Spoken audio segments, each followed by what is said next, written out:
Okay, we just covered compound angle formulas, and now we're just going to do double angle formula. And compound was, you know, we've got the sine of x plus y and that sort of thing. What we've got now is we want to know what sine of 2x is. If we know that sine of x, what's the, you know, double that angle is it? And we're just substituting in y is equal to x here. X plus x is 2x. And so we get formulas for that. And again, I won't bother writing down the formulas. They're on your formula sheet. I'm staring at them right now. And so this is just how we double angles and find different values. So just going to jump straight into some examples here. These are quite fun. Fun, I hear you cry? Never. Okay, but here we go. Example. So if cos x is equal to 0.8 for x in 3 pi on 2 to 2 pi in that range, then find cos 2x. Okay. Now we have actually 3 different formulas for cos 2x. You'll get used to these, but cos 2x, I'll write them all down so we can just have a look. Cos 2x is equal to cos squared x minus sine squared x. It's also equal to 2 cos squared x minus 1. And it's also equal to 1 minus 2 sine squared x. So at this point you need to choose which one is best. We know cos x. We could, so if we wanted to use this first formula, we could go and find, well, we know that's fine, but sine would need to go and find sine, and that would take a little bit of work. Not too much work, but that would take a little bit of time. This one here only contains cos, which is great. We already know what cos x is. This actually looks like a very, very simple option, so I'm just going to put a nice square around that. And this one here, we don't know sine. Again, we'd need to go and find sine. So just use the appropriate formula here. So what we're going to do is cos 2x equals, we're going to use this one here, 2 cos squared x minus 1.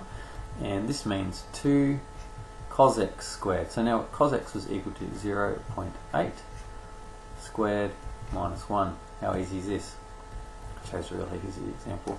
So 0.8 squared is 8/10 squared, which is 64 1/100ths.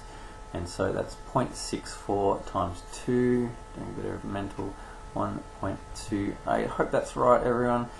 64 1/100ths, 0.64 times 2, yep, that's all good, minus 1, equals 0.28. So there's your value for cos 2x. Hope I didn't make a mistake. Okay, it's that simple. So let's just have a look at maybe a bit more of a complex example here. Another example. Find the exact value of, what do we say, tan, I'll do tan pi over 8. Okay, right, tan of pi over 8. Now we're going to use the double angle formula this time, but we're actually going to use it the other way around, and we're actually going to use it as a half angle formula. Okay, and you'll see what I mean in a second to be able to use this.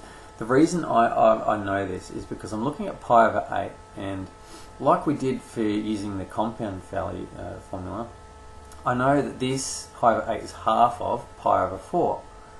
And pi over 4, tan of pi over 4 is really simple. It's equal to 1. And so that's a really simple thing to evaluate. So just let me write down first our tan formula. Tan 2x is equal to 2 tan x over 1 minus tan squared x. Sorry, I forgot to say in quadrant 1. Just gotta, oh, it becomes impossible. Tan 2x, okay, so there's our double formula. So therefore, what we know is that if we say that x is equal to pi on 8, then what we've got is tan, 2 times pi on 8 is pi on 4, equals 2 tan, we said x was pi on 8, over 1 minus tan squared pi over 8. Okay, can you see how we've got this? we've got the values of x here, so x are equal to pi and 8, and over here we have a double of that. 2 times pi and 8 is pi and 4. And so that's what we've got here. Can you see why I've done that? It's because tan pi and 4 is just equal to 1. We know this value here, and we can use some little tricks over here to be able to find out what tan pi is. So what I want to do now is just to save some headaches, let y be equal to tan pi over 8. And we want to try and find what y is equal to. Okay, so let's just simplify this. Tan pi and 4 is 1. So 1 equals 2 times tan pi and 8, which is y. We said let y is that over here.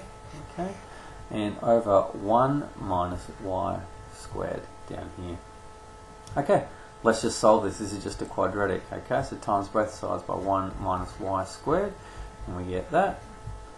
Bring everything over to that side. Actually, I'll move everything aside but keep it positive. Y squared plus 2y minus 1 equals 0. Okay, then we can just use, can't factorise, no, it can't be factorised, and so y will be equal to negative b to plus or minus the square root of b squared. 4 minus 4, a is 1 and c is negative 1, so it's just going to be 4 plus there over 2a, which is 2. Sorry, I'm just taking a bit of time using the quadratic formula there just to solve this. And what do we get? We get negative 2 plus or minus the square root of 8 over 2. But root 8 is 2 root 2, so we get negative 1 plus or minus root 2. I haven't made a mistake. Root 2. Yep, okay. So we've got this. This is our answer, but we've still got a plus or minus. We just need to figure out is it plus or minus. And y is in our first quadrant here, and so tan is positive.